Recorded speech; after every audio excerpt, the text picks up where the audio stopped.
Good afternoon. For the continuation of our session this morning, may I call on Mrs. Leila Garde to introduce to us our guest speakers.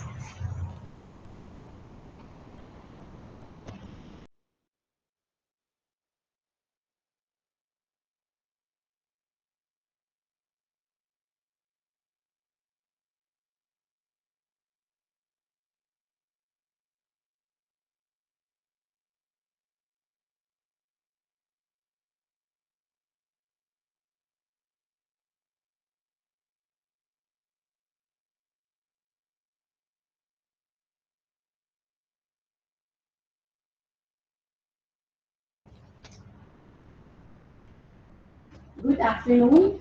I'd like to introduce to you this afternoon's presenters. Our first speaker is a faculty member of Hidal Central Elementary School and the Grade 6 SSES Teacher Advisor, a module writer of Project 4 International Program, and a Science District Coordinator. We have Mrs. Jessica Hegentoka. Our second speaker is a teacher 2 of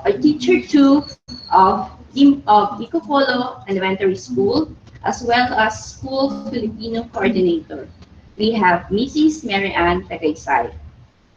And our third speaker is a teacher 3 of Kimball Central Elementary School and a grade 3 teacher advisor of SSES. We have Mrs. Perla Leonido. Okay.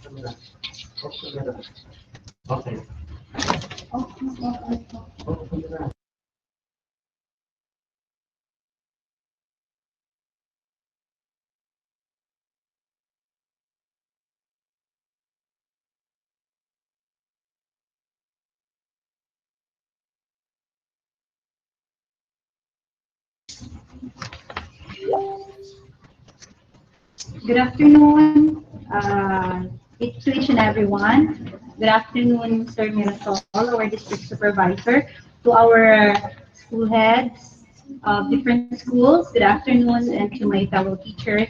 Good afternoon to each and everyone.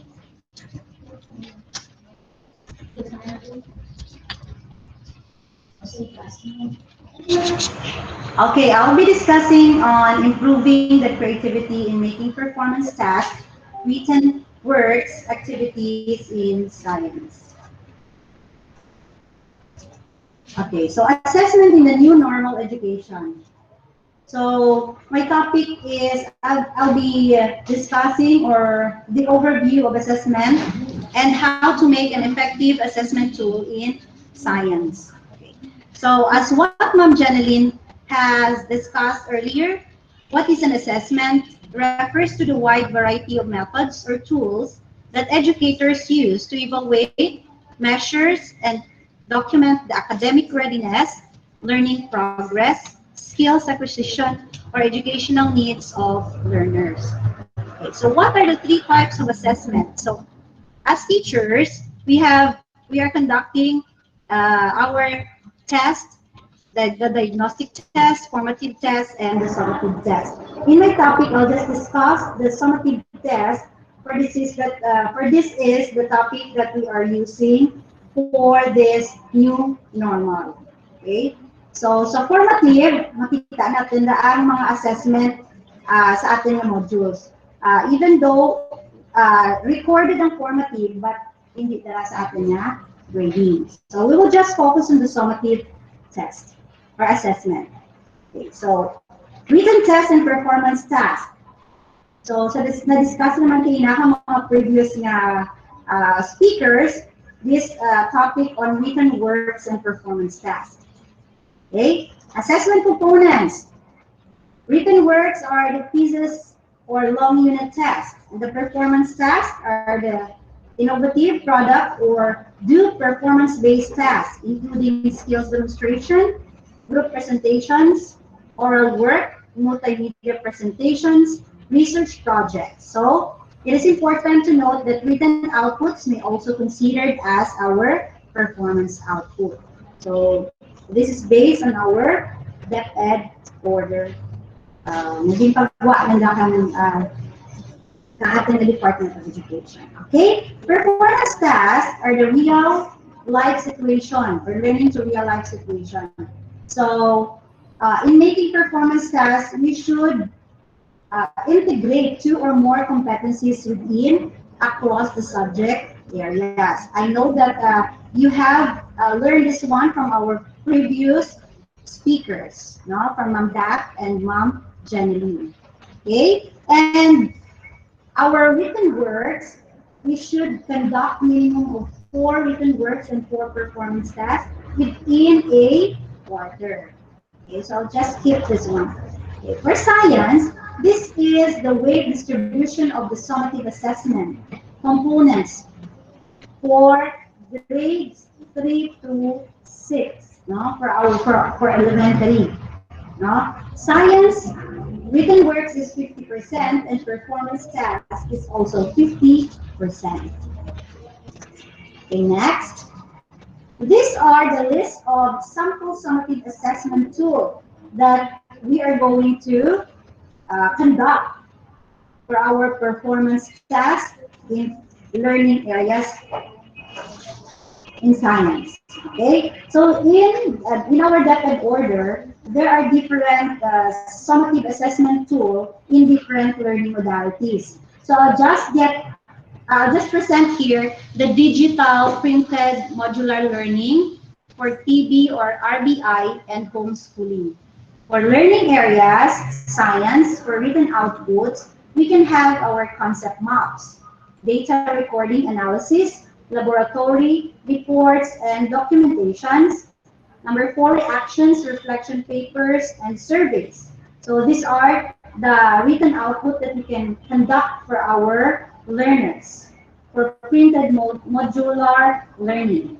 And for our performance task, we have concepts, solve problems using measuring tools or I know. No, this number 1 is designing and implementation of action plan, designing various models, doing scientific investigation, issue awareness campaign, laboratory activity, multimedia presentation, simulation, skills demonstration, verification experiments. So these are examples of our performance tasks that we conduct for our learners in printed modular learnings or in our mode of delivery. Okay, so what are the kinds of assessment method? So there are 2 kinds of assessment method. We have the traditional versus authentic. Maganda kita nga traditional. These are assessment that is standardized and require learners to display their knowledge in a predetermined way. So amo dyan ginatawag natin ng mga multiple choice test, mga essay, mga true or false, matching types, or fill in the blanks or identification. So amo dyan ginatawag na traditional assessment. While authentic assessment are assessment where the learners are active participants and the criteria are open and negotiable. Amo man dyan na ginatawag natin na performance task. So, traditional assessment are written and authentic are performance tasks. Okay?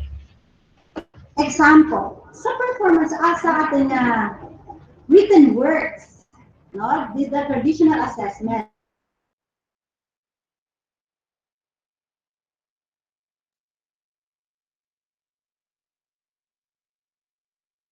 And the true or false and match one best answer. So choose lang sanda kung, for example, sa multiple choice. You can choose the best answer or the correct answer in a given question. While sa true or false, you just try to guess, increase the chance of the correct answer to 50%. While the other traditional assessment is called the constructed response, wherein learners have to construct the answers. Example, nakadya mo din natawag na open-ended items, mga essay, problem solving, wherein the learners can allow to in-depth understanding kaanda nga naman. Okay? So these are the 2 assessment tools that we need as teacher. Okay? For our authentic, So sa authentic natin, or ginatawag natin na performance task, we can have portfolio or project. So portfolios consist of student work that display mastery of skills of the task and expressions, while the projects can possess authenticity, real-life related concepts, as well as prior experience of the learner. So as teacher, pwede natin makapag-provide kita sa ating learners na hanggang portfolio wherein their performance task, dyan ang natatuon di and then at the end of each quarter, pwede ibalik sa teacher and then ipalit ang parent sign para at least ang work nanda naka-file. Okay? Next. Third portfolio includes students' participation in selecting contents, the criteria for judging merit, and evidence of student self-reflection. So, ginubradyo kang bata. And for project, it displays what students know about a specific topic, example, development of plans, artwork, research proposals, multimedia presentations. Okay? Okay, so amo to ang tatlo daw natin ka sample for our performance task. Okay, next topic, how to make an effective science assessment tool. So paano kung kita kuno mag-conduct kang effective na science assessment tool? So we all know na ano no,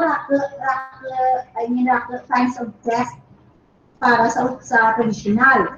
But in science, ang gina-apply is more on written test, which is multiple choice. Kaya mas nami, kita na tanan talaga na topic ma-include sa multiple choice. Kaya the cognitive process dimension ma-apply din natin as teachers sa multiple choice. Okay? So before we proceed on how to make written test and performance test, how are we going to make our assessment? So what are the process or planning? One, we should align with the most essential learning competency. So lantawon mo gidra kag dapat isa-isa ka natin may melts gigita ang ginatamdan para at least man natin if our written test or performance task nag-align sa atin nga most essential learning competencies. Number two, it should be reliable, valid, and transparent. Reliable gid ang atin nga ginubra nga test. Okay? And valid. Next, which should be fair. So mga ka fair, so just like sa illustration, there sa dyan, habang kang professor, everybody must climb the tree. No? So hindi ka na fair, kaya man natin, nga ang mangkila ang pwedeng makasaka. So dapat, it should be fair na tanan, learning, kumbaga, different kinds of learners ang maka-answer sa ating assessment. And it should be inclusive. So different learners makagamit kang ating written test or our performance test. I mean, learning and style ba? Okay? And then it should be equitable. Next. Our assessment should be practical and manageable for both learners and teachers. So practical, it should be contextualized and localized. No? Para at least engage ang bata, mag-ubra ka, ma-picture out na kung ano man siya ang ginakahimo mo. Hindi ka magpa-ubra kang written test or performance task na wala nakita kang bata. Okay? Next, give learners a range of ways to demonstrate their learning. Next is to provide timely and accurate information as basis for feedbacks. So hindi nga pagtugro mo the next nga week will end then. So we need to give our learners an ample time for them to finish their written test or performance test. Okay? So everybody, we should always remember that there is no best assessment method. So an assessment plan that matches the learning outcomes of the course is what is important. So kung anong ang importante is nag-jive sa ating melts kag nagasabat kung ano ang learning needs ka atin nga learners and the mode of our delivery. Okay? Okay, so what is important is it jives. So different learning modalities and the summative assessment. So it should jive also to our melts. So, ang center gid is ang panagduman din natin always is our learners. Okay?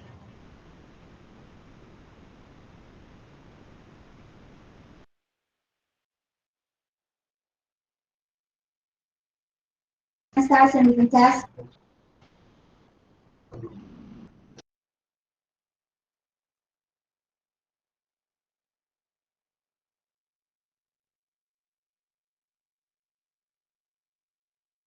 So this is our example.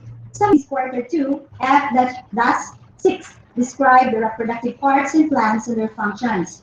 So ang mode of delivery is printed. Printed modular learning. So ano nga text ang pwede natin ito grow? Okay, so ang ating direction there is to label the reproductive parts of the flower and write a short description about each part. Nag-jive bala ang atin nga objective sa melts sa atin nga test?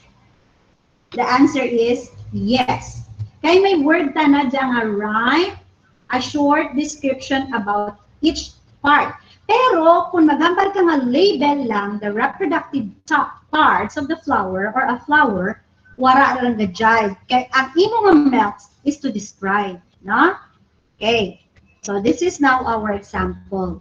So the learners will try to label the parts of the flower, and on the other side, they're going to write there the description or the function of each part of the flower.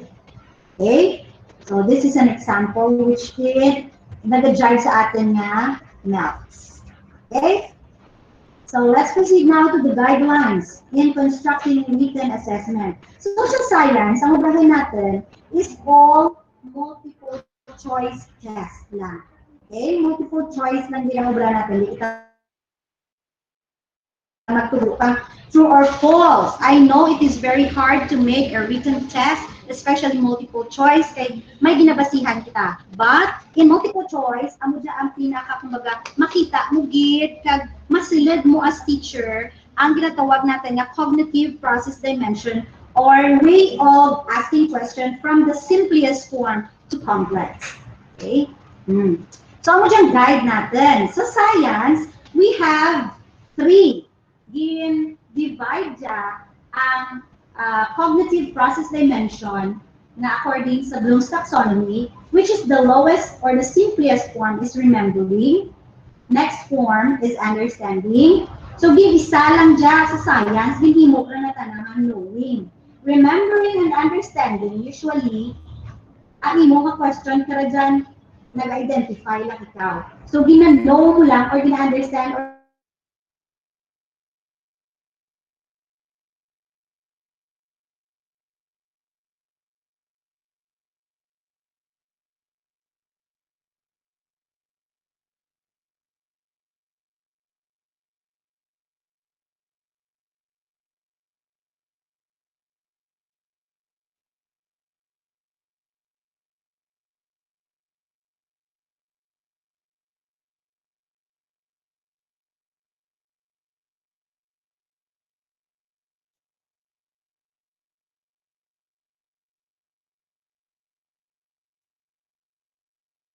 sa class ako nadura ang class.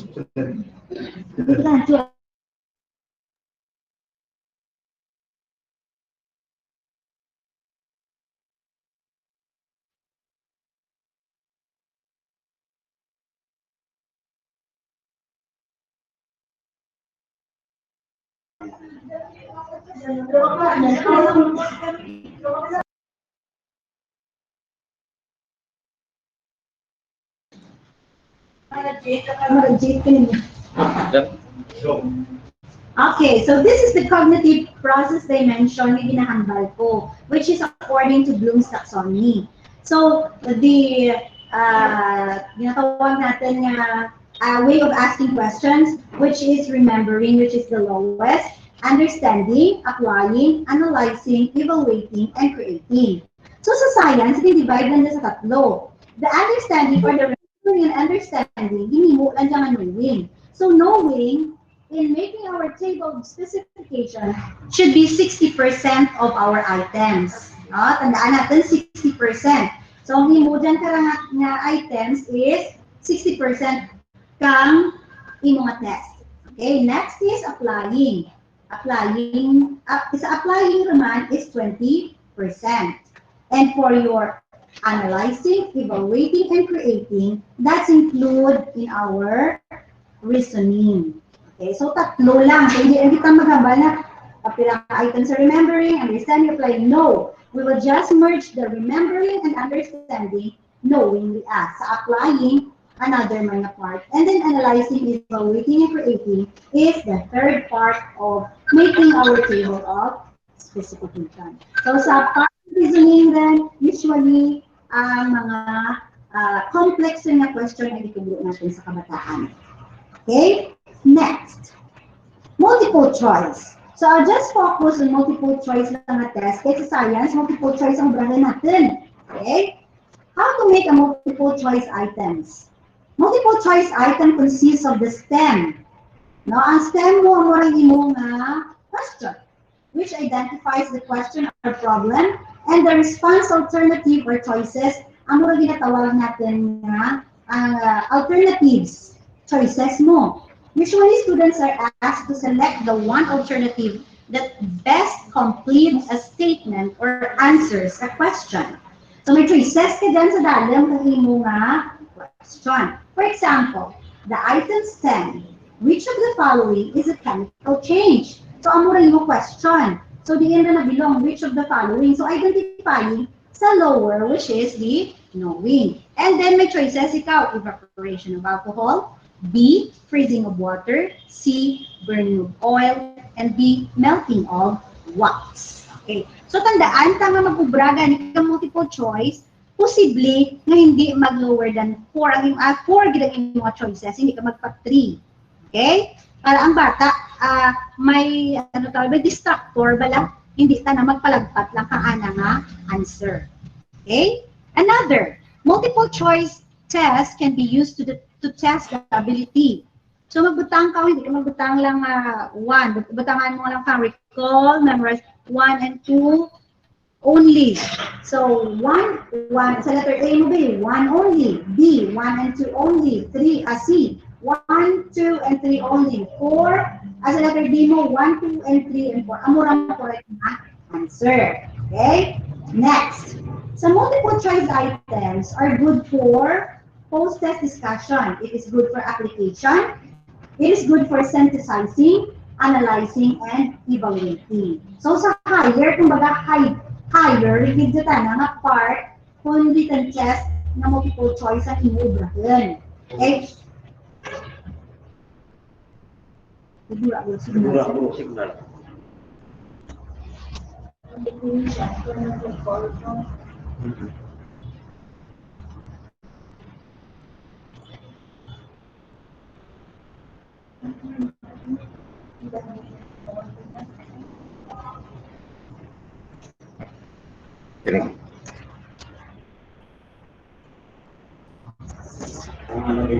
Hello? Okay. So, we have the application, the synthesizing, analyzing, and evaluation, analysis and evaluation. Ang multiple choice is good video ko no, sa pag-ubra ang written word or written test. Okay? Advantage and disadvantage of multiple choice items. Okay, the advantage or the advantages. 1 is very effective. It's versatile at all levels. And 3, minimum of writing per student. Next is guessing reduces. So hindi magpalagpat lang kabataan basahin na din ang choices. Can cover broad range of content. But the disadvantage,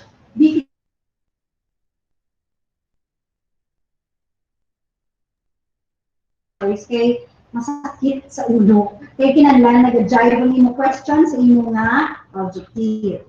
Next, difficult to come up with plausible distractors or alternative responses. So manundong ka gid nga ang imo distractor, ang imo mga choices dyan or alternative responses mo related man sa imo nga question, no? related ta na para at least ang bata hindi na mag-guess nga ay ang ang correct na answer. Ako magay hindi na magbutang kang distractor na lain ana topic. Okay? Next. What are the tips?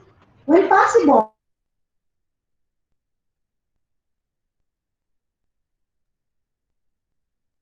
example, hindi kumbaga, undesirable na question. Alloy are ordinarily produced by blank. Okay, so the desirable question there is, how are alloys ordinarily produced? Okay, so pwede mo maubra or mabutang as in sa imong knowing a part, no? Even though it's how, but naka-describe, kumbaga, sa lower part na kang dimension of cognitive process dimension. Okay? Number 2, present a definite, explicit, and singular question or problem in the STEM. Hindi lang magbutang na psychology blank. Okay, next. Undesirable na answer or undesirable na question. The science of mind and behavior is called blank. Okay? Next, number 3. Eliminate excessive verbiage or irrelevant information from the STEM. And undesirable, while ironing her formal, Jane burned her hand accidentally on the hot iron. This was due to a transfer of heat between blank. Okay, so hindi amura. So mas nami kita na obrahan mo, which of the following ways of heat transfer explains why Jane's hand was burned after she touched a hot iron. So diyan belong na sa higher order thinking skill na question. Okay? So it should be information from the STEM para ma-idea ang bata kung ano ang ginapamangkot sa question. Number 4, include in the STEM any word or words that might otherwise be repeated in each alternative. Okay, so hindi ka magsulat na, example question, in national election in the United States, the president is officially, sa choices mo, hindi ka magpaliwat-liwat na chosen by the Philippines, chosen by the members. Instead, you delete the word, you add the word chosen by, and then the choices will be the people, B, members of the Congress, C, the House of Representatives, D, the Electoral College. So, amura ang pagbutang mo. So, hindi ka rin magpaliwat-liwat. So, avoid natin ang repeated nga alternatives nga may chosen pa or other words. Okay? Next. Use negatively stated stems sparingly.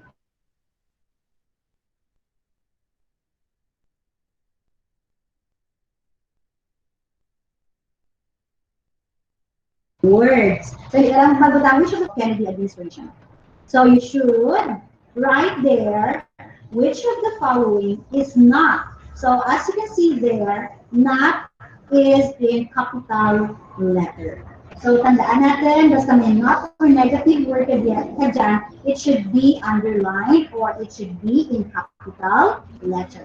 Number 6, make the alternatives mutually exclusive. Okay, so an undesirable question. The daily minimum required amount of milk that a 10-year-old child should drink is A, 1.2. Hindi mag-amo ka na. So, kay pwede man na ang answer is 2 to 3 or butang mo 3 to 4. Kaya sa letter B mo choice, may number 3 ka rin dyan. So, dapat magsulat daw kung sa raw 1 lang. A na is 1 glass, B 2 glasses, 3 C glasses, and D is 4 glasses. It should be exclusive, no? Okay? So, ang number 6 natin na tips. And number 7, make alternatives approximately equal in length. Okay, so dapat equal. Ang undesirable, kita ano sa may choices. So, the undesirable question there, the most general cause of low individual incomes in the United States is blank. So, sabog ang pagsulat na nga choices. So, it should be equal in length. So, the desirable there is, what is the most general cause of low individual incomes in the United States? Okay. So makita nimo nga a lack of valuable productive services to sell. So makita nimo nga ang choices parehas kalabog, no? So parehas kalabog. Okay? So this is number 7 tips on how to make a multiple choice test. Okay, so remember these features to use at least 4 alternatives for each item to lower the probability of getting the item correct by guessing. So, mas makinalagpat na ang bata. No? So, maratandaan natin. And then, in making a written test which is multiple choice, always use a capital letter which is A, B, C, or D para hindi ang bata ma-confuse kaya pa isa ang panulatan ng A, C. Okay, or C, abi na A. Para if the type or ang duplication, bala, kaya kung kaisa may mga kabataan, man kita nga may mga defects sa vision, so hindi na damayad-mayad makitaan ang kanyang choices. So it should be in capital letters. Next, randomly distribute the correct response among the alternative position throughout the test. Okay, having approximately the same proportion of alternatives from A to D correct response. Okay. So, kung mag-upra kita, kung phrase, phrase lang. Kung sentence, sentence tanan sa imo nga responses or imo alternatives. Kung word lang, word tanan. Okay? Next, avoid irrelevant clues such as grammatical structure, well-known verbal association, or simplistic connection between stem and answer. Okay, so i-avoid natin yung may mga clues and sa inyong grammatically structure na clue sa ating question. Next, when possible, present alternatives in some logical order. It could be chronologically or chronological, most to least, or in alphabetical order. So kung word lang gani, i-alphabetical ninyo. Okay? So kung phrases, ang tawag mo man dyan, kung most to least ikaw or least to most.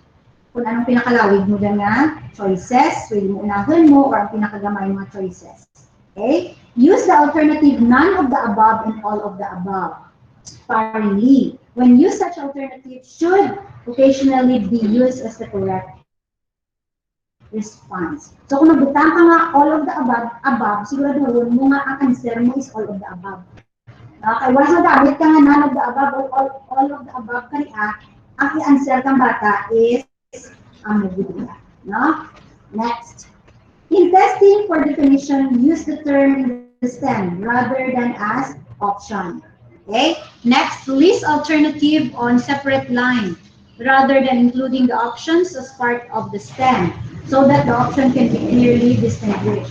So, i-separate mo din ang mga choices. Okay? Sa inyong questions. Next, keep all alternatives in singular format. Kung phrases, phrases. Kung word, word. Kung sentence, sentence. Okay. Try to make alternatives for an item approximately the same length. Ang kamba, ito no? So, kung labog sa natanan, kasunodon mo halin sa gamay kadto sa labog, kung sa labog pa kadto sa gamay na choices. Next, use misconceptions students have indicated in class or error commonly made by students in the class as the basis for incorrect alternatives. So kung ano ang mga misconception na pwede mo rin ang magamit. No? Way to judge a good stand. Students who know the content should be able to answer before reading the alternatives. Okay, so ang content mo para dyan sa inyong mga questions. According to John A. Johnson, understand one clearly best answer. My goal is not to trick students or require them to make difficult judgment about two options that are nearly equally correct. My goal is to do not understand will answer incorrectly. Okay, this is according to John A. Johnson. So this is now the sample of our written test. No? So actually, sa science, moving forward, din ako sa inyong mga coordinators sa ating group chat, kang second summative, second quarter, no summative, 1 to 4, each grade level. We have grade 3, grade 4, we have grade 3.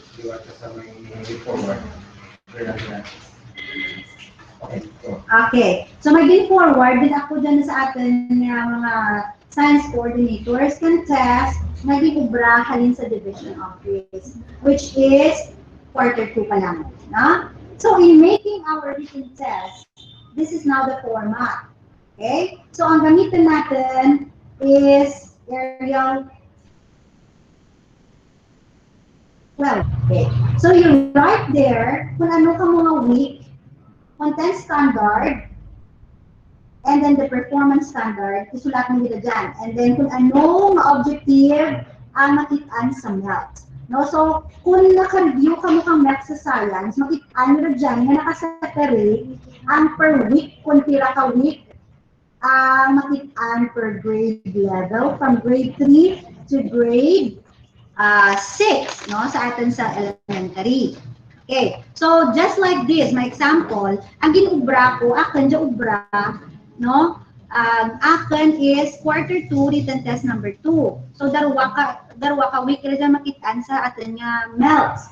So, week 2 and week 3. So, include rin dyan, include mo rin dyan kung ano ang ana nga objective. Okay, this is now my table of specification. So, makita mo sa first is second quarter, anong nga week? Week 2 and 3, the content standard, and then the melts. Kung anong objective. And then, sa knowing mo, anong items, applying, anong items, or anong number, and then reasoning mo, anong number. And then, kung tira, number of items where, for grade 3, we have 20 items only, and for grade 4 to grade 6, we have 25 items. So makita mo sa last part, which is the percentage of items, which is in total of 100%. Okay? This is now our second quarter written test in grade 4 for our grade 4 learners. Okay? And then sa lower na part, ibutang mo mara dyan kung anong mga competency. So we will use long siguro para at least ay galing yung iba nura, no? So we can have our A4 lang. Kung ano ang available natin na naman paper, depende sa inyo. Pero we will just use A4 na lang siguro. Kaya A4 ang standard natin na ginagamit. Okay? So we have 25 items for our written test. So medyo madugo ang pag-ura ng written test sa multiple choice. So, ang tips ko lang teachers, unahin, gid ang pag-ubra ng table of specification before ka mag-construct ng mga questions. Kaya mabudlayan ikaw, mag-ubra, madiretso ikaw sa imong choice sa imong questions, kung mura ikaw ti table of spec. Kaya hindi ka kamaan kung tira ka items ang ibutang mo sa knowing, sa applying, kag sa reasoning.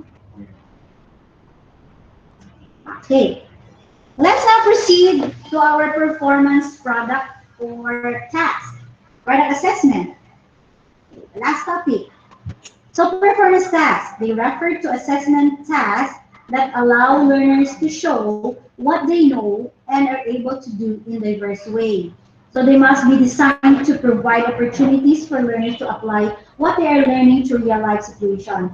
So kung ano ang experience nanda in their community, ang muli aking ubra natin ng performance task. Kung about animals, hindi ka magbutang din ka mga animals na wala sa atin, komunidad, diba? So magbutang ka mga tigre na wala sa atin na lugar, okay? So it should be contextualized and localized. So for digital or printed modular learning, anong pwede natin maubra? So na-discuss kayo na hindi ko pag-iwatan. Okay. So the characteristic of this performance task. Okay. 1, it hits the application of knowledge and skills.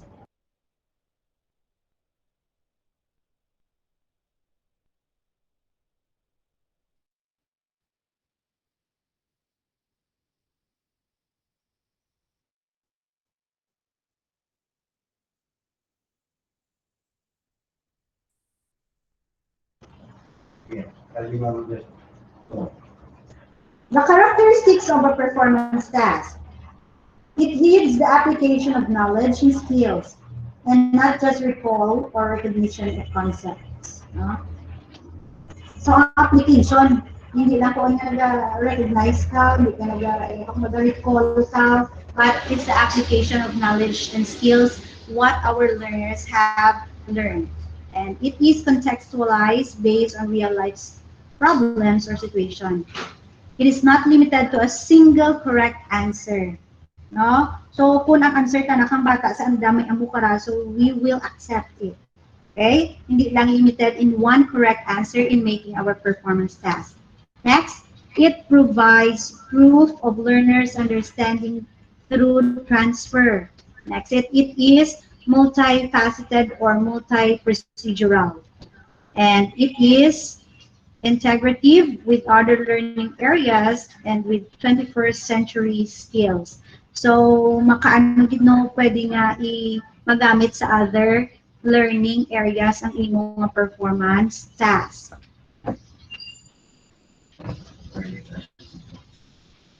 And last one.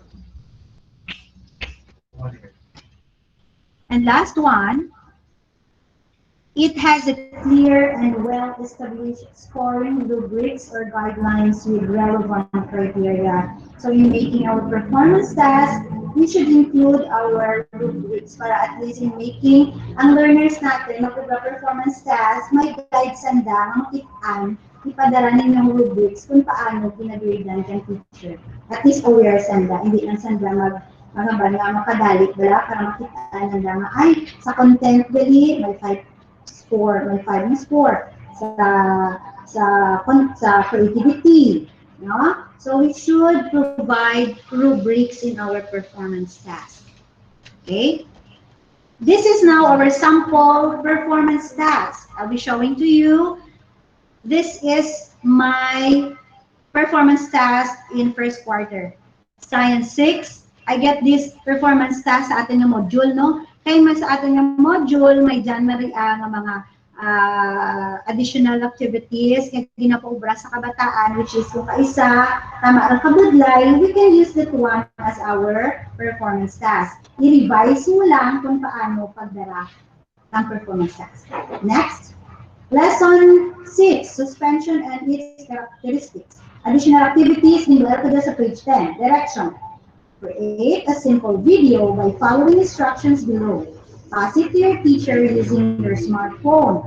Siyempre, kung warain mo bata internet, hindi mo pagpa-ibrahon ng amo ka dyan. So, pilitin mo man yung estudyante ka lang sa gamay internet. Kaya ako, I'm handling SSES, so pwede yung kabataan, makapasa ka natin kang vlog. Okay? So, the direction should be clear. Specify mo gid ang imo performance task na clear gid basta ka mo baka teacher paano ko man. No, it should be in concise ang imo direction and clear, step by step. Number 1, prepare a beverage using tea leaves and observe its appearance. Number 2, discuss the beneficial effects of drinking hot tea leaves. Okay. So, nag-prepare sanda, kag nag-i-discuss nanda ni genre kung paano, kung ano ang beneficial effects ng drinking hot tea leaves. Okay? So, this is now my example. So, let's watch this video by Takeya Hito.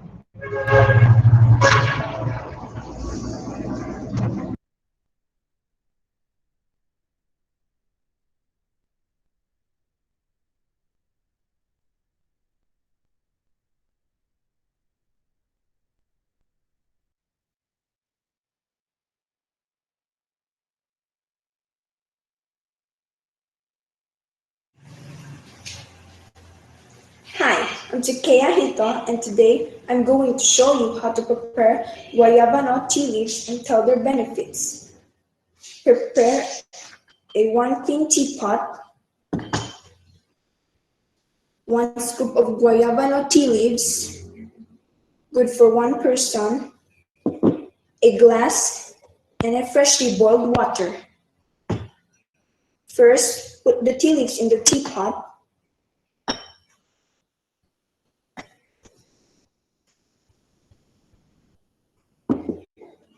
Then pour a hot water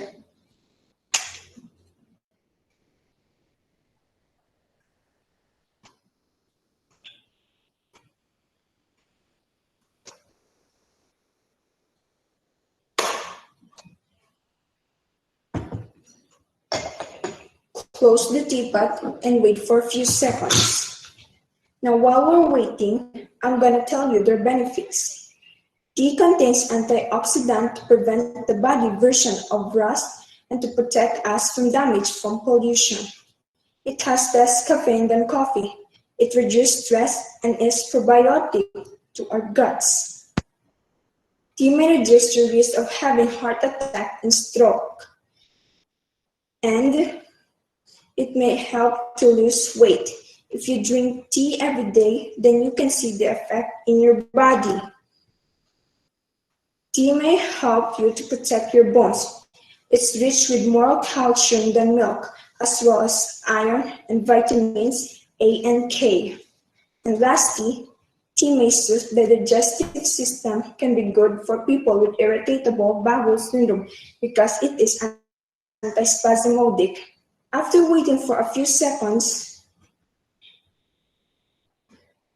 pour the tea in the glass. Make sure to hold the cover of the teapot so it won't fall.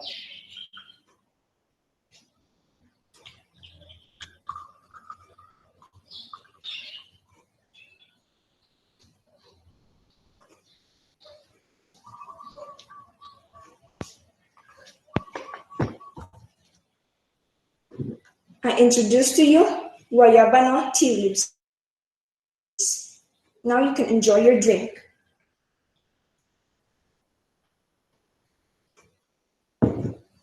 Thanks for watching. I hope this video helps you to make a tea and the benefits of the tea to our own body. Bye.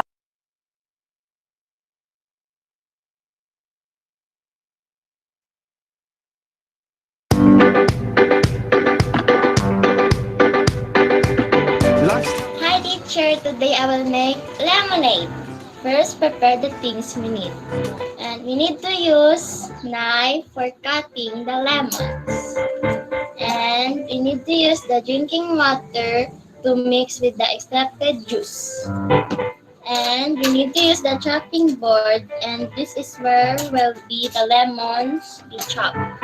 And I will use this fork for safety while cutting the lemons. And I will use this mug or cup, and this is where will the extracted juice will be. And especially lemons as the main ingredient. And I will use this first lemon to extract the juice. And I will use this other lemon to slice it and make it inside. And step 2, safety first. Every time you have something to work on, we should consider first the safety in our workplace. For example, in this blog, I am going to use knife. So we should be careful in using it. And step 3, we can now proceed on lemon drink making. First, I will use this lemon to extract the juice. And I will use this fork for safety while cutting the lemon. I don't care, it can rain. So I will cut the lemon into, and I will use this knife to cut it. Lemons, I make lemonade.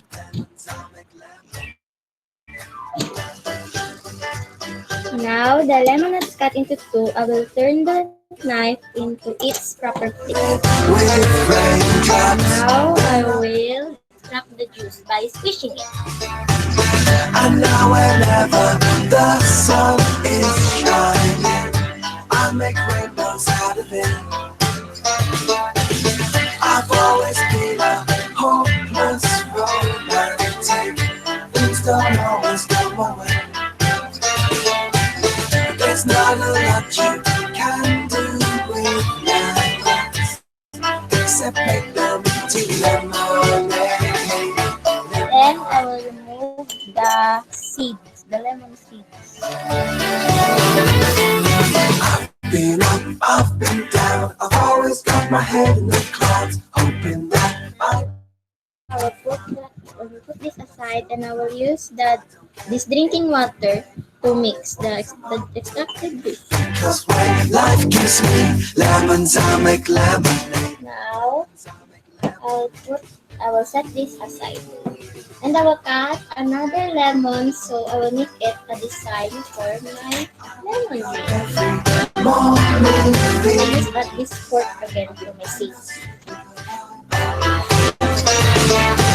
Sometimes I will use places in your dreams kind of hard to get back, and I don't know what it is I'm afraid of. I just know that I'm afraid. There's not a lot you can do. now the lemon has cut. I will use it to design my lemon drink. Lemonade.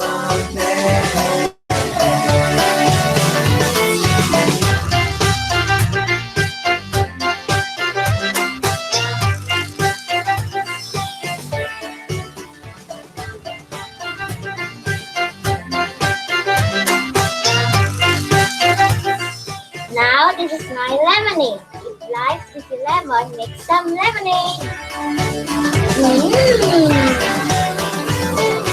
I've been up, I've been down. I've always got my head in the clouds, hoping that I can find one of them that's silver line. I don't care, it can rain. All it wants a my parade. Because when life gives me lemons, I make lemonade.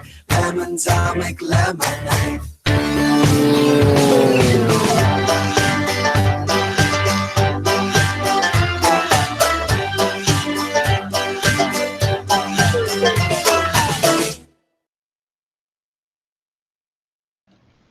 Okay, so that was my students in grade 6 SSCS. The daughter of Sir Rijasi and Kagsi Takeya. So it's up to you, teacher, on how are you going to give the criteria for that blog. So for me, this is my rubric for assessing the online blog for my learners. Okay, so as you can see there, the criteria is organization, content, and creativity. So may kita mo dyan sa other side, score. So you have to write there the rating of the score for organization, the content, creativity, and the total score. So that it is easy for you to grade your learners pagbalik ka ang mga performance tasks. Okay, so this is now my rubric in assessing online plan. Okay, so let's craft a science checklist on how are you going to make a performance task. Okay, another example, you have to align the product performance task with your melts. So as you can see there, melts. And ang objective, infer how friction and gravity affects movement of different objectives. Science 6, force and energy. Quarter 3A does C1. Learning objective is to investigate why an object moving along a surface slows down and eventually stops. Your expected output is science investigatory report or video presentation. So pwede naman teachers ikutan dyan about kang inyong melts, your content standard, and your performance task. Para at least mas makita pagid kung nag-jive ang inyong mga performance task. Okay, sample lang dyan ha. It must be accompanied with a clear direction. So the direction there is, the title is match box on a round. So as you can see, my first testing, second testing, third testing. This performance task can be also used by our math teacher. So kami measuring man, no? Okay, so they can also use this performance task. So direction there, let's carry out a fair test. Create a ramp from which your car can race through different surfaces. Answer the activity sheets first and record your findings as you work through all scenarios. So, makita nyo mga first test, second test, okay, and then explanation on letter C and what we can conclude from this activity. So, ang bata masulat dyan ng andang learnings from this performance task. Okay, and number 3, what you're going to do is to decide on the structure of your rubric. So there are two kinds of rubric. the analytic rubric and the holistic rubric. So sa Rijarding Obraco is analytic rubric. So you can see there, ang pinaka-taas natin na score is 3 for each indicators.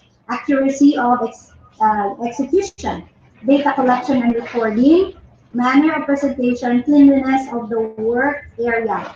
Okay, so pwede man dahil video kung paano sanda mag-measure kaya kaya ipasa kami mo. Okay? So kung hindi, pwede na ibutangan na ng scenario and then the first test, second test, and third test. So pag ipasa, ibalikan mo ang papel. So always remember butangan score and then the total score para easy sa teacher magtugro ang grades. Okay? Rating scale. I know that you have read this one in our depth order. So I'll just recall this one or recap this. So there are two kinds of rubric, the analytic or holistic. So our analytic rubrics include the following. You should write the title there, your description, and then on the left side is your criteria. So, ano na criteria ibutang mo? So, kung analytically, dapat may sarasaragod ka na performance descriptor. Okay? For 3 points, mastered, working towards mastery is 2 points, needs improvement is 1 point. Okay? So, these are called their scale or scoring, and the words there are called the performance descriptors. Okay? For our example, for our analytic rubric, ang mga naging gamit ko sa atin na ramp ko example. Okay? So this is an example of analytic rubric. Okay, for our holistic rubric is designed to evaluate a portfolio submission based on the content, presentation of work, and reflection. Portfolio grading, the title, the description. On the left side is your scoring. So, depende na sa teacher, mas easy kung holistic kay score lang butang mo. So, sa performance indicator, tanan yung indicator nakasulat based on your scoring. So, sa range kang imo nga scoring. For 80 to 85, 85 to 90, 90 to 94, 94 to 100. And your this performance descriptor. And don't forget to write sa lower part your total score. Okay, or the score of your learners. Okay, so let's now proceed to workshop. Your assignment is to make your own tool for written works and performance assessment tasks. So, binibigay kita sa apat yung unit mo. Unit 1 will write written test 1 and performance task 1. For unit 2, written test 2 and performance 2. For unit 3, written test 3 and performance 3, and unit 4 is WW4 and PP4. So, paano mo dyan mamanan kung ano yung assignment? So, kung raka ka mga school in one unit, i-distribute nyo lang kung ano na items ang itugro nyo kasi isa lang ka school ang makulit. Okay, assignment. As example, the assignment per unit. So, unit 1, the Bimba Central Elementary School for grade 3 will make a written works and performance task based on week 1 and 2 modules. Okay. And then for grade 4, 1 and 2, grade 5, week 1. For grade 6 is 1 and 2. Okay. So kaya atin na grade 3 may 5 ka weeks. Ang grade 4 natin may 7 ka weeks. Ang grade 5 may 6 weeks, kaya ang grade 6 may 7 weeks. So sa unit 2, ang obrahan nyo, WW is week 3. Okay, sa grade 4, week 3 man. Sa grade 5, week 2 and 3. Sa grade 6, week 3 and 4. So, divide ko na dyan. Kaya sa grade 6, sa week 3 to 4, the topics are sound, heat, light, and electricity. So, divide ko lang. Week 3 and 4, sound and heat lang inyong unit 2. For unit 3, week 4 for grade 3, week 4 and 5 for grade 4. For grade 5 is week 4 and 5. And for grade 6, week 5, which is also light and electricity lang. Okay? And then for unit 4, week 5 for grade 3, For grade 4, week 6 and 7. For grade 5, week 6. And for grade 6 is week 6 and 7. Okay? So you can take pictures of that para at least aware ka mo kung ano inyo assignment per unit. Okay? So if you have questions, you can type it one in our chat box. Okay, so and be ready to present your work through your students. Before I end my topic, I just wanted to leave this simple message to all of you teachers. So let's all never stop learning new things so that you will never stop growing. So once again, good afternoon to each and every one of us, and God bless us all. This ends my topic. Thank you very much, and God bless.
I'm sick and tired of shaking my feet, counting like it's meaningless. My phone keeps ringing, once I'm ringing, all day all night just beep, beep, beep, beep. It's a hot, hot issue. Something's no good issue. Just another day. I don't want that blah. But I'm okay. I got this blue. Now I just wanna fall in love, yeah, in love. Running away from all of the lies. So ways to feel my heart. Tell me now, every day I feel like a queen. Thumbs up. Thumbs up. Thumbs up. From head to toe, can't get enough of me. Thumbs up. La la la la la. Up and down. La la la la la. Just can't get enough of me. Thumbs up. The blue days on my account. Hey! I have too many followers. Feel like I'm the precious one. We've never met before, so I need somebody who loves me back. All eyes on me, I'm the hot issue. All I hear is just miss you. Just another day. I don't want that blah. But I'm okay. I got this blue. Now I just wanna fall in love, yeah, in love. Running away from all of those lies. So who is to feel my heart? Tell me now, every day I feel like a queen. Thumbs up. Thumbs up. Thumbs up. From head to toe, can't get enough of me. Thumbs up. La la la la la. Up and down. La la la Thumbs up. Spotlight, shining light, and the light through me shine. Like me more. Just keep your eyes on me. Thumbs up, like more. Thumbs up, feel like whatever. Thumbs up, I'm your only one. From head to toe, there ain't no for me. Thumbs up.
Magandang hapon po sa lahat.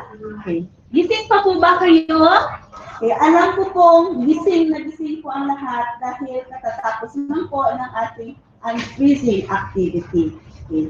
So, ngayong hapon, ang aking topic ay strengthening teachers' capabilities in making performance tasks and written work activities sa Filipino. So, bilang guro, paano natin mapaunlad o mapabubuti ang ating kakayahan sa paggawa ng gawaing pagganap o di kaya'y sa mga written work activity ng ating estudyante? So, yan po ang isi-share ko sa inyo ngayong hapon.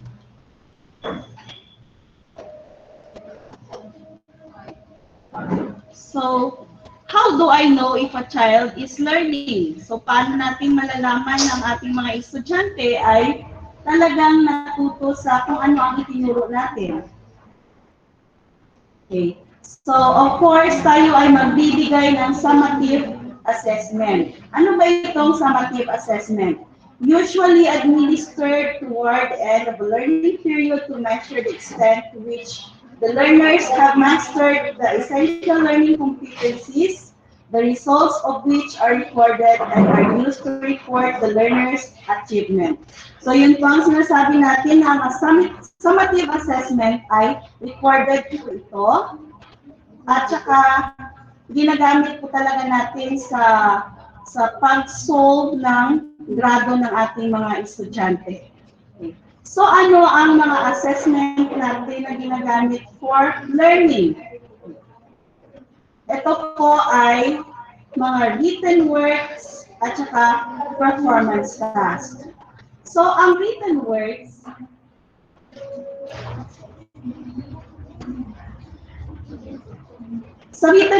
po ay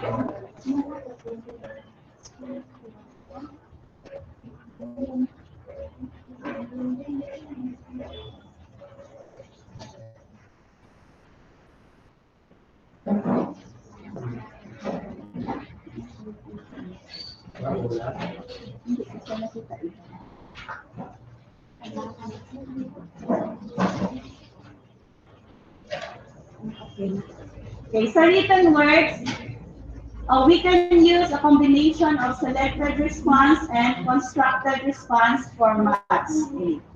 So, ano bang tinatawag nating selected response? Dito po natin, sa written work, ito po yung ginagamit nating multiple choice, matching type, true or false, at saka fill in the blanks. Okay. Sa constructed response assessment naman po, ito ay mga questions are designed to be open-ended, short answer questions po. Okay? Then intended to measure higher level of cognitive skills as well as content knowledge. So use a range of primary and secondary resources and authentic real world examples such as timelines, maps, graphs, cartoons, charts, and short videos. Okay. And dapat sa constructed response assessment ay gumagamit po tayo or gagawan po natin ito ng rubric. So dapat meron po tayong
Ready, go.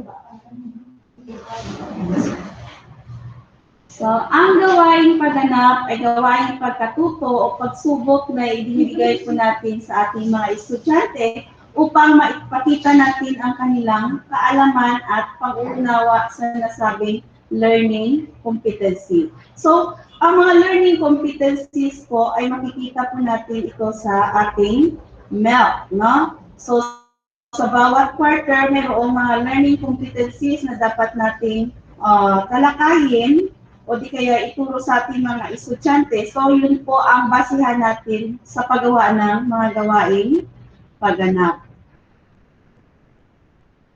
So, ito po yung weight distribution of the summative assessment components per learning area for grade 1 to grade 10. So, ito po ay makikita sa interim guidelines on assessment and grading in light on the basic education learning continuity plan o di kaya sa DepEd Order number 31 series 2020. So, ang assessment components ay mayroong mga written works at saka performance tasks. At sa bawat asignatura, iba-iba po yung written work percentage at saka yung performance task percentage natin. So, unang hanay, narito po ang languages, AP o Araling Panlipunan, Edukasyon sa Pagpapakatao. So, sa languages po ay nakapaloob po dito ang English at saka Filipino. So, sa written work niya ay 40%. Sa performance task is 60%. Okay. Then, sunod, science at saka mathematics. So, ang written work sa science at saka sa mathematics, ang written work niya at saka performance task ay pareho. So, 50%. Sa kabuuan ay 100%. And then, sa huling hanay, narito po ang MAPE, EPP at saka TLE. So, ang work niya sa ganitong mga asignatura ay 30% lang po. Okay, so ang baba. Then, performance task ay 70%. So, ibig sabihin, malaki ang kontribusyon ng performance task dahil 70% siya. Okay, so balik tayo sa Filipino. So, sa Filipino, kung titingnan po natin, ang written work niya ay 40% lang at saka yung performance task ay 60% lang. So, ibig sabihin, malaki ang kontribusyon ng performance task compared to written work. Okay. So, ibig sabihin, tayo mga guro, dapat alam natin kung paano natin mapaunlad or mapabuti ang mga performance task ng ating mga estudyante. So, may mga bagay tayo na dapat natin isaalang-alang sa paggawa ng gawaing pagganap o di kaya mga test. Okay? So, una, alamin po natin kung anong learning competencies ang covered nito. Okay? So, syempre nakikita po natin sa MELT na mayroon pong mga learning competencies dyan sa bawat quarter. No? So, sa first quarter, iba yung bilang ng mga learning competencies natin sa bawat asignatura. So, dapat alamin natin kung ano ang learning competencies na gagawa natin ng performance, kaya written activity. Ang sunod na dapat natin isaalang-alang ay ang pagsasanib ng asignatura. So, sa English, ito ay tinatawag na subject integration. Okay, so, magbibigay po ako ng halimbawa. So, ito po ay kinuha ko sa grade 1 Filipino subject. For example, ang competency, nagagamit ang magagalang na pananalita sa angkop na sitwasyon tulad ng pagpapakilala ng sarili, pagpapahayag ng sariling karanasan at pagbati. Okay.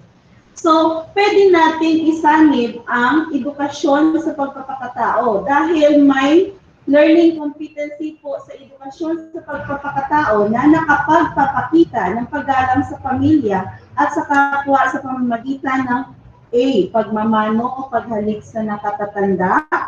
Titik B. Bilang pagbati. Titik C. Pakikinig habang may nagsasalita. Titik D. Pagsagot ng po at opo. At ang titik E ay ang paggamit ng salitang pakiusap at salamat. So, another example is, kinuha ko po ito sa learning competency ng ikalimang baitang. Okay. For example, ang competency niya ay nakasusulat ng isang talatang nagsasalaysay. Okay. So, anong subject ang pwede nating isanib sa ganitong competency? Okay. So, pwede tayo nito sa ESP, no? Dahil sa ESP, mayroon silang learning competency na nakapagpapahayag ng may katapatan ng sariling opinyon o ideya at sanloobin tungkol sa mga sitwasyong may kinalaman sa sarili at pamilyang kinabibilangan. Okay. So, then, ang pwede po natin isanib dito, no, ay ang competency sa AP. So dahil meron po silang competency dito sa AP na nasusuri ang pang-ekonomikong pamumuhay ng mga Pilipino sa panahong pre-colonial. So ibig sabihin sila ay susulat ng isang talata. So tama yung pagsanib ng mga asignatura sa competency na ito. So pwede ESP, pwede AP. Okay. So, ulitin ko po dito sa grade 1, no? Sa grade 1 na learning competency, no? ESP po ang pwede nito, no? Dahil sa lesson na ito ay ang paggamit ng mga magagalang na pananalita sa angkop na sitwasyon. So, pwede po tayo makasanib ng ESP dito sa competency na ito.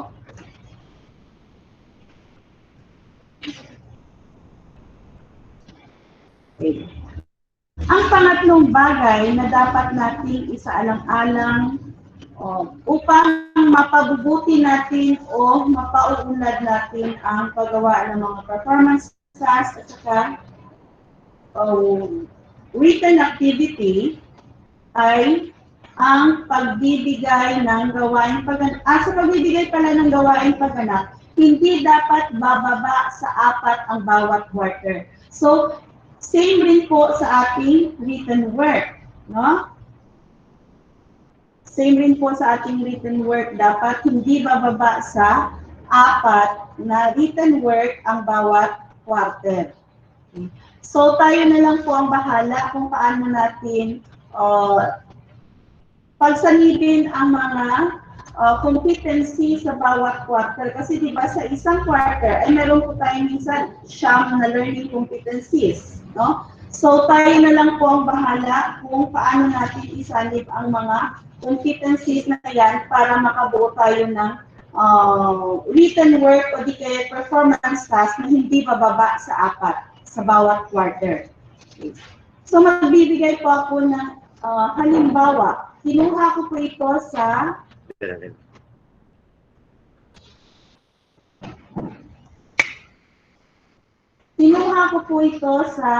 Filipino 6. Second quarter po ito. Okay.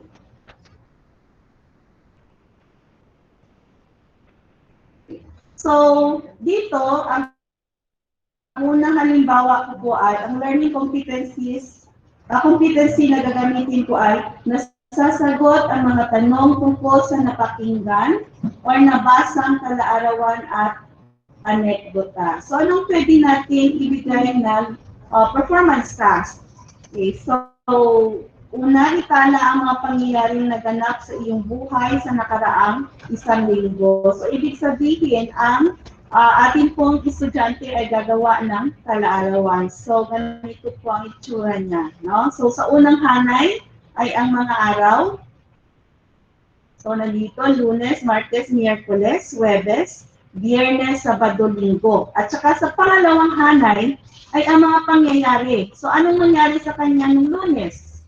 Anong nangyari sa kanya nung Martes? O anong nangyari sa kanya nung Miyerkules, Huwebes, Biyernes, Sabado, at saka Linggo? So, itala po niya. No? So, yun ang unang performance task na ibibigay natin sa kanila. Okay, sunod. Ang pangalawa ay ang pagbibigay ng maaaring mangyari sa teksto gamit ang dating karanasan o kaalaman. So, ano ang performance task natin sa competency na ito? Okay, so, ito ang ibibigay natin sa kanila. Isang pandaigdigang pandemya ang kinakaharap ng mundo sa ngayon. So, ito ay ang COVID-19. Anong mga aral o panibagong kaalaman ang napulot mula sa karanasang ito? So, isulat ang iyong sagot sa loob ng 5 hanggang 10 pangungusap. No? So, dito natin makikita kung paano gagawa ng mga pangungusap o di kaya ng talata ang ating mga estudyante. So, kaya-kaya po ito ng grade 6 pupil. No?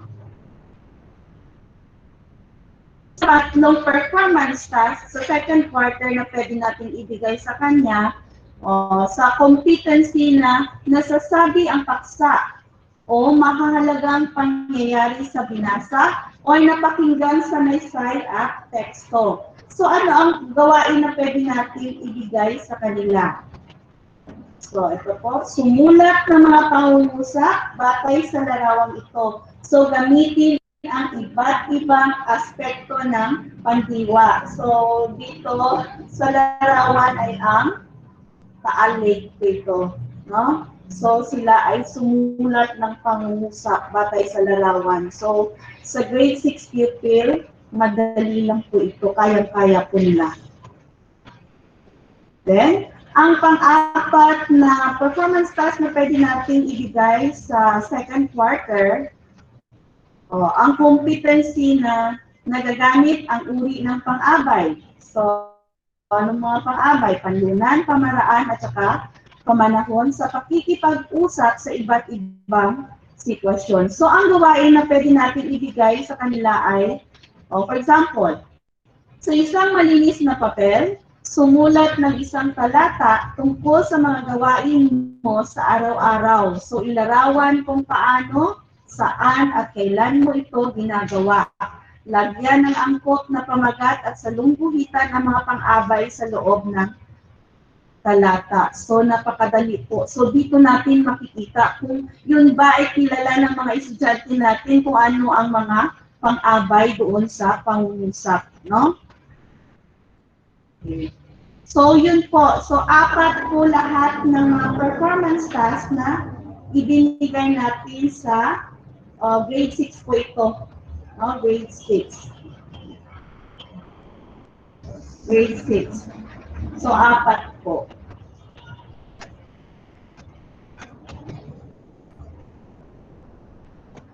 So, sunod na dapat natin isaalang-alang ay dapat mayroon tayong rubric sa bawat gawaing pagganap o di kaya doon kanina sa written work para mabigyan ng karampatang score ang gawa ng ating mga estudyante. No? So, hindi kita pwede kapalagpat, mura ba lang? No? So, dapat may rubric kita.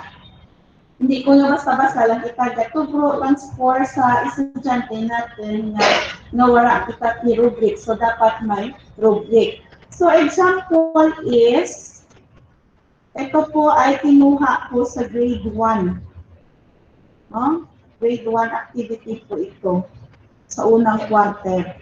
Okay. So, ang panuto is buuin ang dialogo sa loob ng speech balloon gamit ang magagalang na pananalita. So, sa picture po, hindi po ito speech balloon. Okay. So, ito po ay box. Okay.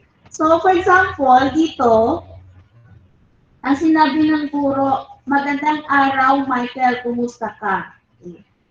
So, sa grade 1 pupil, alam ko po kung ganito yung sasabihin ng teacher, alam ko po kung ano ang isusulat niya dito. Huh? Okay. So, ano ang rubric na pwede natin gawin sa activity na ito? Okay.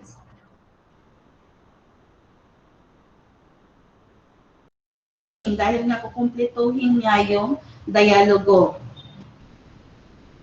Okay. Sa paglalarawan, ito ba ay malinaw? O ito ba ay makabuluhan makabuluhan ba ang di mo nais iparating? Okay. So, sa scoring po natin, magbibigay tayo dito ng 10 kung ang dialogo na isinulat ng bata roon ay napakagaling para sa iyo, no? Kung napakagaling nga. Then, 8 ang ibibigay mo kung siya ay magaling. 6 ang ibibigay mo kung katamtaman lang. 4 kung nangangailangan siya ng pagsasanay. Okay. Then, ang sunod na pamantayan is katumpakan ng paglalakad.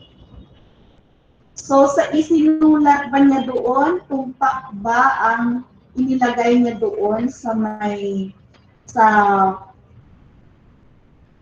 speech box, no? Sa speech box.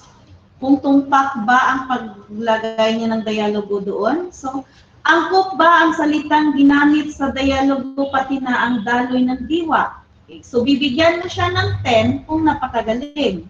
Bibigyan mo siya ng 8 kung magaling lang. Then, bibigyan mo siya ng 6 kung katamtaman lang at 4 kung nangangailangan ng pagsasanay. Okay. Then, after that,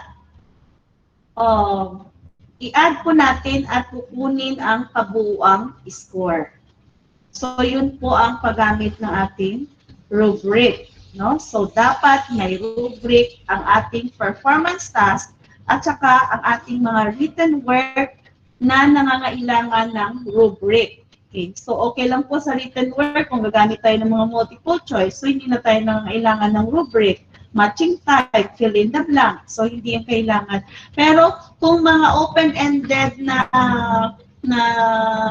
mga tanong, so dapat may rubric po tayong gagamitin.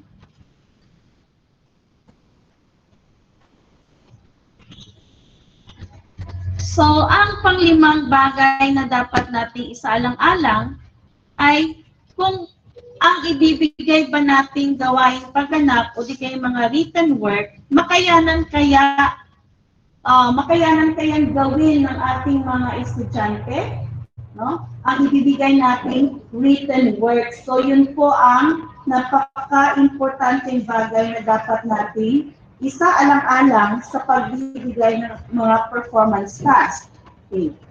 So, ulitin ko po, dapat po talaga natin isaalang-alang ang bagay na yan kasi kung hindi kayang sagutin ng ating mga estudyante, so, ang ginawa nating performance task, problema din po nating mga guro kung saan tayo kukuha ng score niya, no? So, at saka may stress pa po tayo. So, kaya dapat kaya ng mga estudyante natin ang mga gawaing pagganap at saka mga written work na ibibigay natin sa kanila.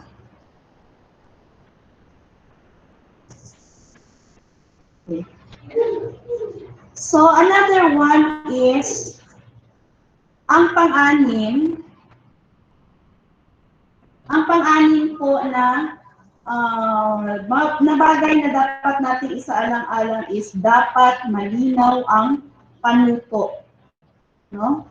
So, dapat malinaw ang panuto kasi yun ang basihan ng ating estudyante kung paano niya gagawin ang performance task o di kaya ang written work na ibibigay natin sa kanila. So, dapat malinaw ang panuto.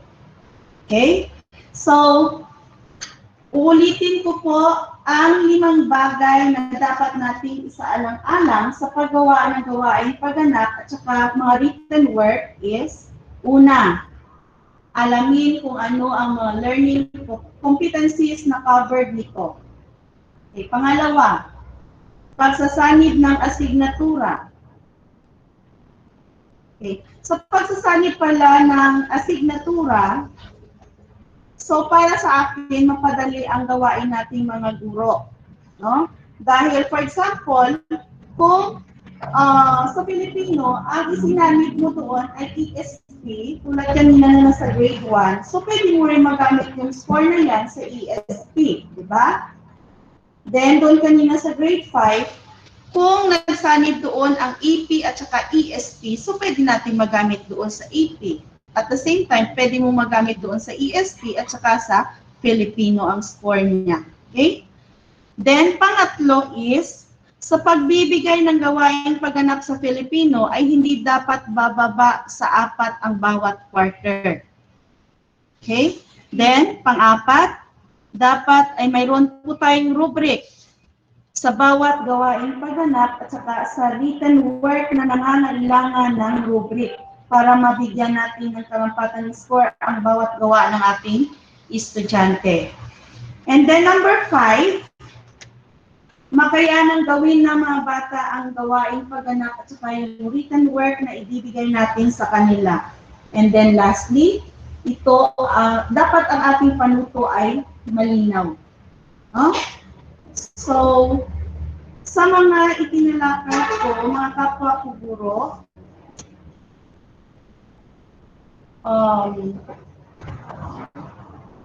sana po ay may nalaman kayo sa mga tinalakay ko po sa inyo ngayong hapon at makakatulong po ito sa ating lahat upang mapaunlad natin ang ating kakayahan sa paggawa ng gawain, pagganap at saka mga written work sa Filipino.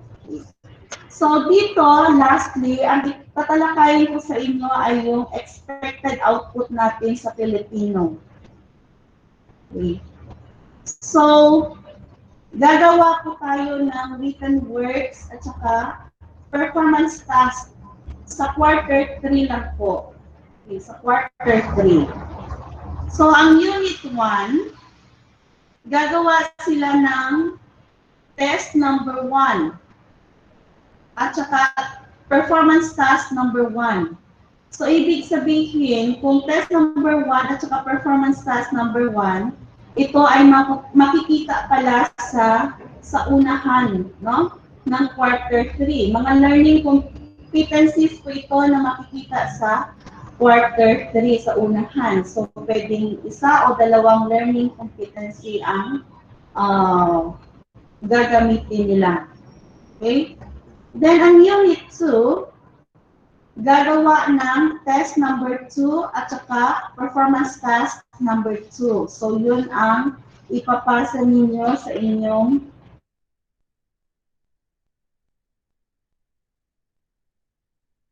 na ito. And then, sa unit 3, gagawa kayo ng test number 3 and performance task number 3. Okay? So then, ang unit 4,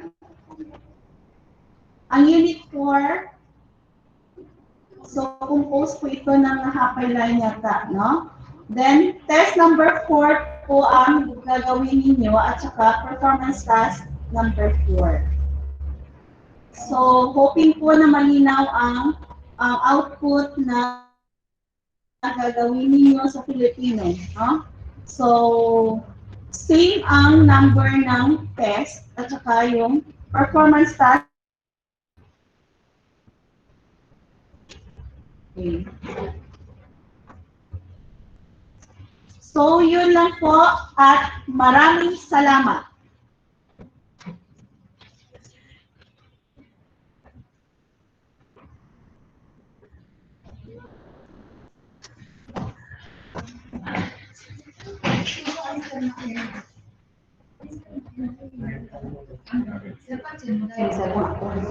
Sir, gipatay mo tayo sir.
Magandang hapon po sa lahat.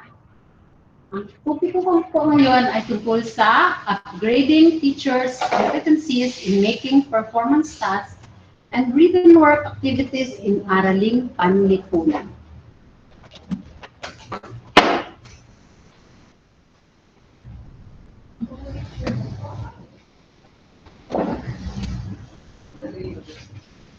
Ano po ba ang layunin ng Araling Panlipunan?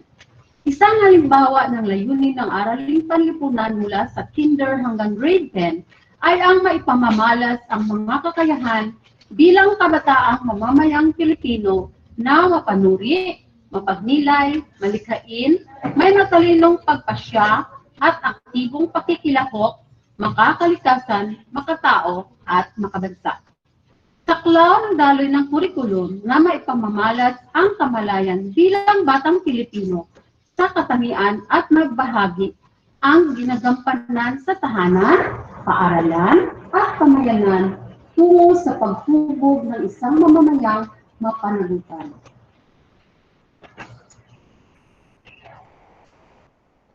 Makikita natin dito ang desired learning competencies o tinatawag na DLC sa Araling Panlipunan.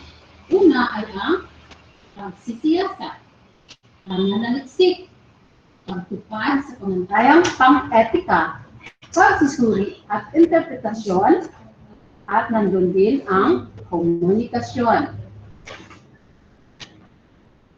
Base sa interim guidelines natin, makikita dito yung weight distribution of the summative assessment components of Araling Panlipunan for grades 1 to grade 10.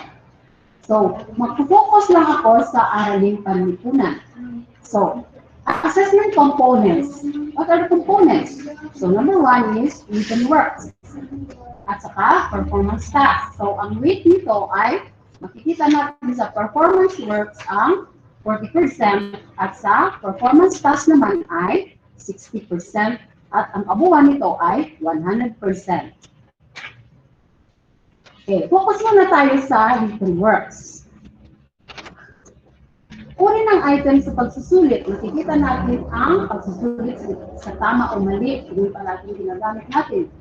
Or, tinatawag natin true or false. Meron din uring pagpili o kaya multiple choice na sinabi ni Ma'am Jessica kanina na mas ibo. At pagtutugma or matching type at meron din sanay-side o essay at may maraming pang iba. Okay. So, i-present ko muna sa inyo at ipakita ko muna yung belongs taxonomy na kailangan natin sa paggawa ng TOS o Table of Specification. So, meron din remembering at understanding kasama sila. Applying on analyzing kasama din at evaluating at creating. Kasama din silang dalawa. Okay. Ito ang halimbawa ng table of specification na makikita na ginawa ko mula sa aking i-present sa inyo na summative test sa Araling Panlipunan Grade 3. So, learning competency. Ito ay sa quarter 1, week 1 hanggang week 3. Makita ang learning competency na ipaliwanag ang kahulugan ng mga simbolo na ginamit sa mapa sa tulong ng panuntunan, halimbawa ay katubigan, kabundukan, at marangka. Okay, naroon din ang masusuri ang kalagayan ng mga lalawigan ng reliyon, ng sariling reliyon batay sa mga nakapaligid dito gamit ang pangunahing direksyon o primary direction. At nasusuri ang katangiang populasyon ng iba't ibang pamalayanan sa sariling lalawigan batay sa edad, kasarian, etnisidad o relihiyon. So, isa lang sila, isa lang ang kanilang code. So, makita Araling Panlipunan 3, LAR 1A-1. Number of days, makita nyo, tig-5 araw sa isang week, 5 araw. So, 5 araw sa bawat learning competency. Equivalent sa 15 days. Okay. Percentage. Yan, yung unang week na dyan, yung 30%, at sa ikalawang week nandun ang 35%, sa pangatlong week nandoon ang 35% din. Yun ang week distribution para sa akin. Kasi mas mahirap yung pangalawang week at saka pangatlong week. So sa kabuuan, nagiging 100%. Number of items. Paano mo i-distribute yung number of items sa yung learning competency? So, dahil 30% yung unang week, 6 item lang dapat. Sa pangalawang week naman, 7 dahil 35% at sa pangatlong week, linggo, 7 din dahil 35%. Yun ang distribution niya. Ngayon, sa cognitive process dimension, so di ba sabi ko, sa Bloom's taxonomy, remembering, understanding, application, analysis, evaluation, creating.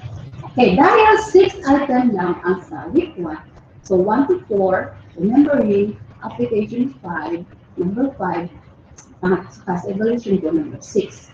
Tapos, sa pangalawang week, number 7 po ay sa remembering, understanding 9 to 10, application 11, analysis 12, 13, evaluation.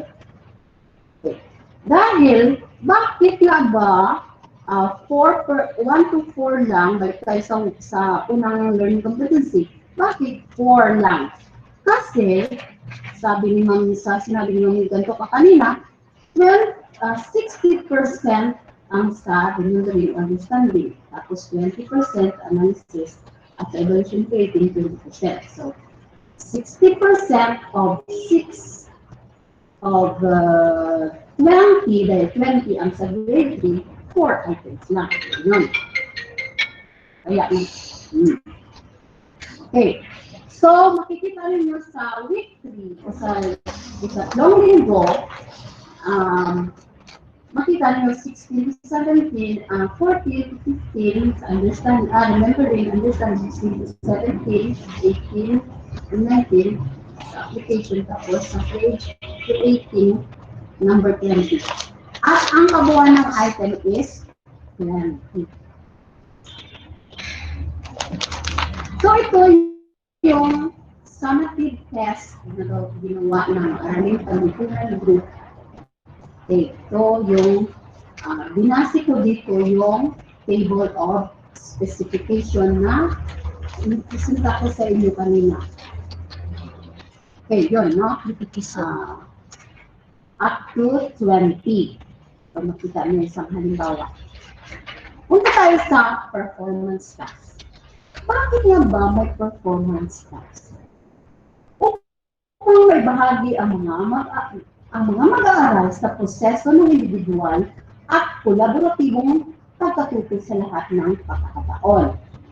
Mabigyan ng oportunidad ang mga mag-aaral na dapat at mapakinabangan sa pang-araw-araw na sitwasyon ang kanilang kaalaman, pag-unawa at ang kasanayan na tamo tungkol sa paksa at mga aralin sa pamamagitan ng gawaing pagganap at output. At para din na mabigyan ng kalayaan ang mga mag-aaral na maipahayag ang kanilang mga natutunan sa tumpak at iba't ibang pamaraan. At ang pang-apat ay mahikayat ang mga mag-aaral na magsaliksik at maidapat ang kaalaman, pag-unawa at kasanayan sa iba't ibang teksto.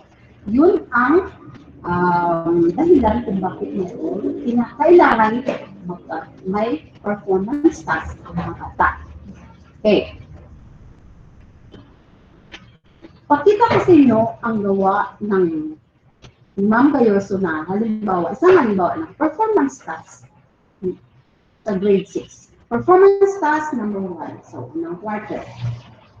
Quarter 2. Makita ang content standard. Okay, pamalas ang panuring pag-unawa sa pamamahala at mga pagbabago sa lipunan ng Pilipino sa panahon ng kolonyalismo Amerikano at ng pananakop ng mga Hapon at pagpupinagi ng mga Pilipino na makamtan ang kalayaan tungo sa pagkabuo ng kamalayang pangsarili at pagkakinlanlan nasyon at estado. So, makita din ang performance task. Makapagpahayag ng kritikal na pagsusuri at pagpapahalaga sa konteksto, dahilan, epekto at pagpapago sa lipunan ng kolonyalismong Amerikano at ng pananakop ng mga Hapon at ang pagmamalaki sa kontribusyon ng pagkukunyagi ng mga Pilipino na makamit ang ganap na kalayaan tungo sa pagbabago ng kamalayan, pagsasarili at pagkakilanlan, malayang nasyon at estado. At saka makikita mo rin ang competency. Nasusuri ang pamalaang komunidad. So yan ang kanyang competency. So itong performance task ay ang gawa ng analytic. So pamagat ay, meron din pamagat ay ang paggawa ng poster. So direksyon, di ba? Sabi kanina, dapat clear. Ginit ng poster na nagpapakita ng mga pagbabago sa lipunan sa ilalim ng pamalaang komunidad. Gawing gabay ang rubrics. So may rubrics sa paggawa ng poster. At iguhit ito sa short size bond paper. Pwede mo rin sabihin dyan na kulayan ito gamit ang crayons, ganyan. Huwag kalimutan na lagyan ng iyong pangalan. Kasi karamihan sa mga bata, excited na sa paggawa ng performance task, nakalimutan na tuloy ang kanilang pangalan. Okay, as what I have experienced and observed. Okay, bakit nga ba kailangan ng rubrics? Ang rubrics ay tinatawag na standard o kahilingan sa pagbibigay ng marka sa bawat output. So makikita dito ang paggawa ng poster. So, hindi ko na ito dapat explain kasi mula pa kanina na example na ang lahat ng mga rubrics. Kami lahat may mga rubrics na. So, importante dito ay may score at inilagay ng teachers ang kabuuang score. Okay. So, bago ako magbibigay ng inyong expected output, pakita ko sa inyo ang iba pang halimbawa ng written works at performance tasks with rubrics sa araling panlipunan. So, ito ay isang video. Tungayan ko natin ito. Panoorin natin.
ko rin na.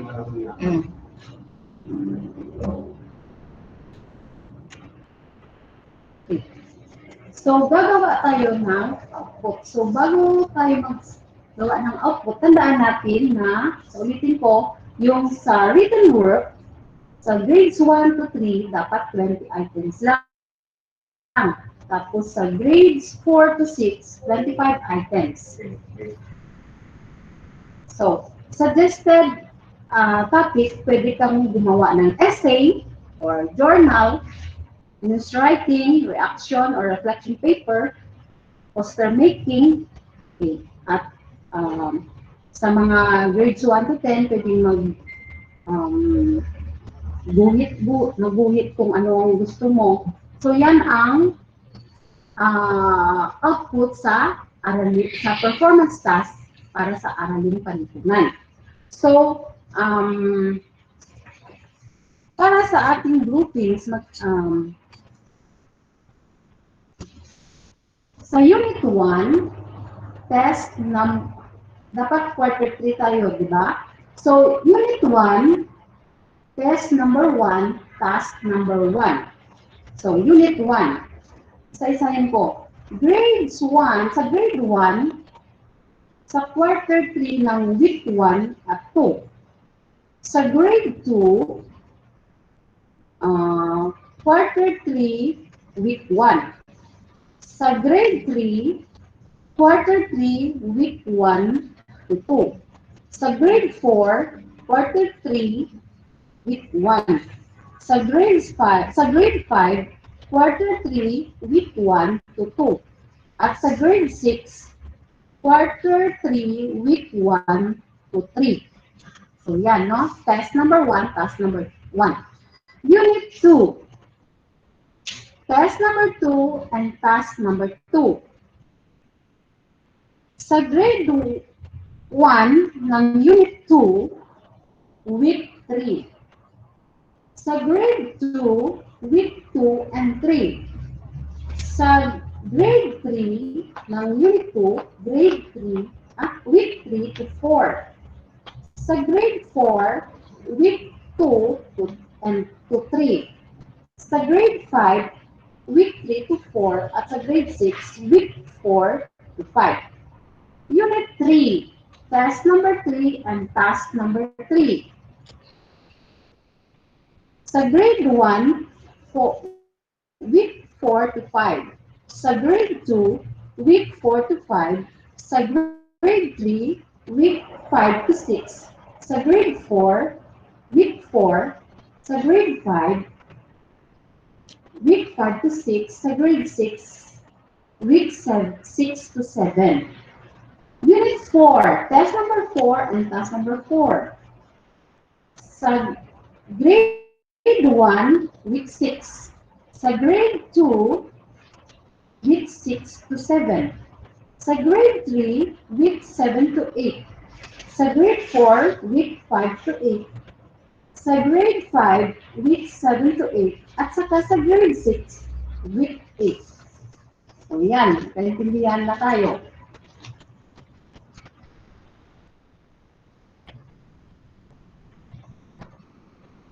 So, dito nagtatapos ang aking topiko.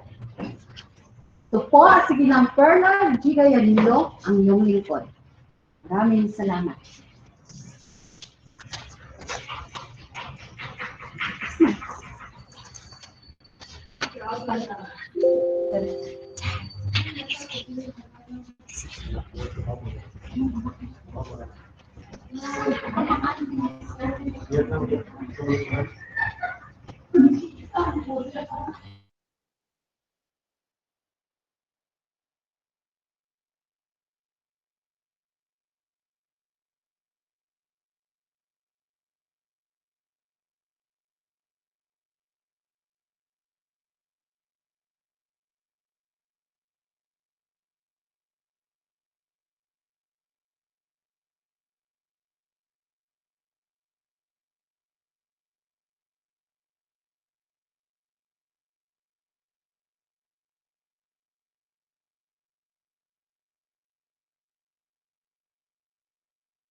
To Thank you, dear speakers, for sharing your knowledge and expertise. So this time, it has to come to part by. But we all know that this is just the start. So always remember, our goals as educators are not only to teach, but also to improve our teaching skills and our teaching environment. So thank you very much and God bless us all. Wala ko dyan.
how sweet you've been.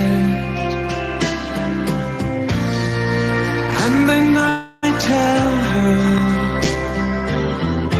as I turn out the light, I say, my darling, you are wonderful tonight. Oh, my darling, you are wonderful tonight.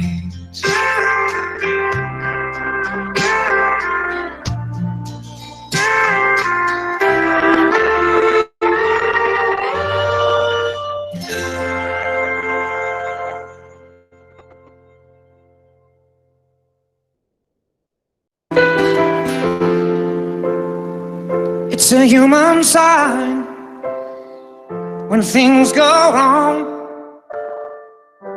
Tender lingers, temptation strong. Into the boundary of each married man, sweet deceit comes calling, and negativity lands. Cold, cold heart, hard done by you. Something's looking better, baby, just passing through. And it's no sacrifice, just a simple word. It's two hearts living in two separate worlds. But it's no sacrifice, no sacrifice. It's no sacrifice at all.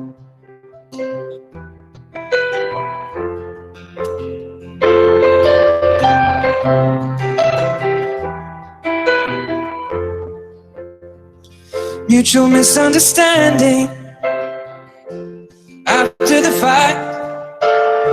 Sensitivity builds a prison.